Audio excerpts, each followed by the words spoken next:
What's up po mga kasitaw? Isang mapagpalang araw po sa inyong lahat. I hope na masaya po ang lahat ng mga sitaw sealers at nakapasa po sa first evaluation ng February. Welcome po sa Jitski Officials. Kung mapapansin niyo po ay bago lang po ang channel na ito. At ginawa ko po ang channel na ito dahil dito po ako mag-upload ng mga video about po sa sitaw at iba pang pagkakitaan online.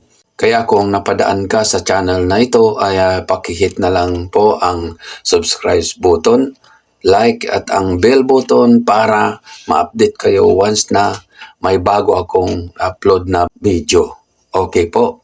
Gaya ng nakikita nyo sa title ng video na ito kung paano ko po naipasa ang first evaluation ko dito sa sitaw sa halagang 5K na puhunan.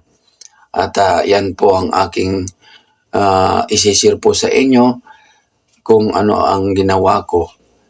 Dahil gusto ko rin po na makatulong lalo na sa mga bago na hindi pa alam ang gagawin. At ganun din po sa mga nagbabalak na maging sealer ni sitaw ay mas mainam na panoorin nyo po ang video na ito hanggang sa dulo para magkaroon po kayo ng idea.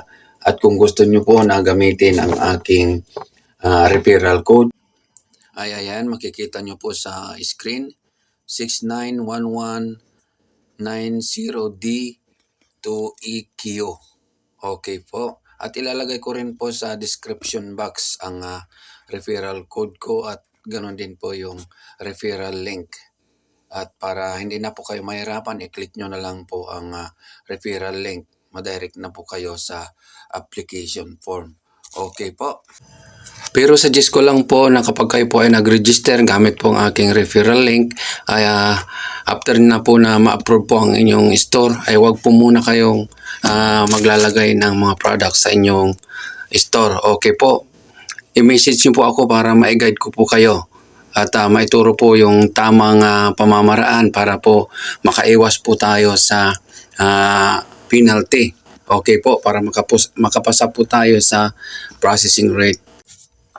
Magbibigay lang muna ako ng konting kaalaman about po sa sitaw para po sa mga hindi pa po nakakaalam kung ano nga ba si sitaw.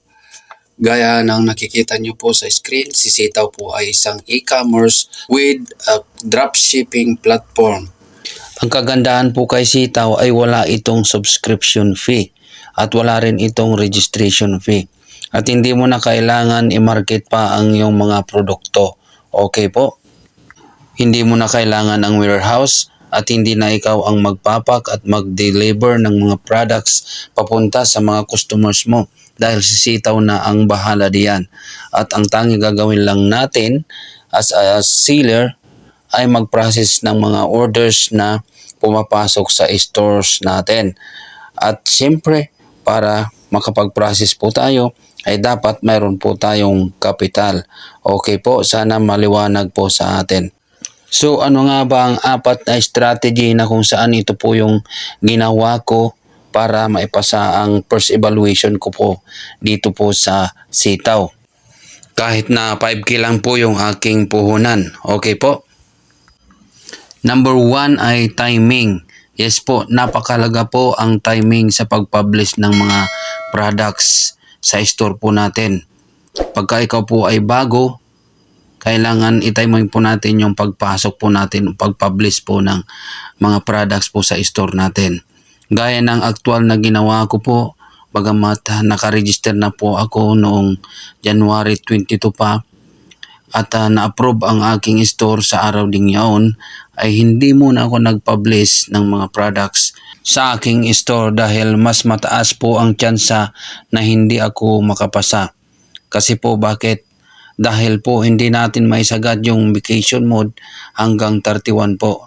Dahil pagdating ng 28 ay mag-automatic na po yan na mag-o-off po yung ating vacation mode. So sa mga araw na yan from 28 to 31 ay maaring dagsain po tayo ng mga orders. Okay po, so malabo po na makapasa po tayo lalo na pagka 5,000 lang po yung ating puhunan. So, February 10, nag-publish po ako at sa tingin ko po, ito po yung pinakasip na pag-publish 10 or 11. Kasi kahit dagsain po tayo ng mga orders ay pwede natin isagad po yung ating vacation mode. So, sa akin po, February 14 to 15 po ako gumamit ng vacation mode. So, number 2 po, pumili lang po ng 7% profit margin. Mga 200 plus po yung mga halaga ng products na pipiliin po natin. Number 3 po, ay maglagay lang po muna tayo ng 10 products sa ating store. Kasi mas mahirap po pagka marami po yung products na nilalagay po natin sa ating store. Baka mas lalo po tayong mahirapan. Lalo na kung sabi ko nga, kung 5,000 lang, malit lang po yung ating capital, mas lalo po tayong mahirapan. Kaya 10 lang muna ang ilalagay po natin. At ang pang-apat po, dapat po gamitin natin ng tama ang vacation mode po natin. May 7 days sa vacation mode po tayo. Kaya maging wise po tayo sa paggamit po ng vacation mode po natin. Ano po? So, yan po yung mga 4 na strategies po na ginawa ko para po makapasa sa evaluation. So, bago po tayo magtapos ay ipakita ko po muna ang aking dashboard. Okay po? Ayan. So, andito po tayo guys sa aking my wallet. So, ang nasa pricing money ko po ay nasa 4,250 pesos. Okay po, ibig sabihin po ang pricing money para po sa mga baguhan at hindi pa po alam, ito po yung mga puhunan po natin na na-process po natin. Yung naipambayad po natin sa mga products, sa mga orders po ng mga customers. Kasama po na dyan ang profit po natin. Okay po. At yan po nasa wallet balance 1,028 pesos.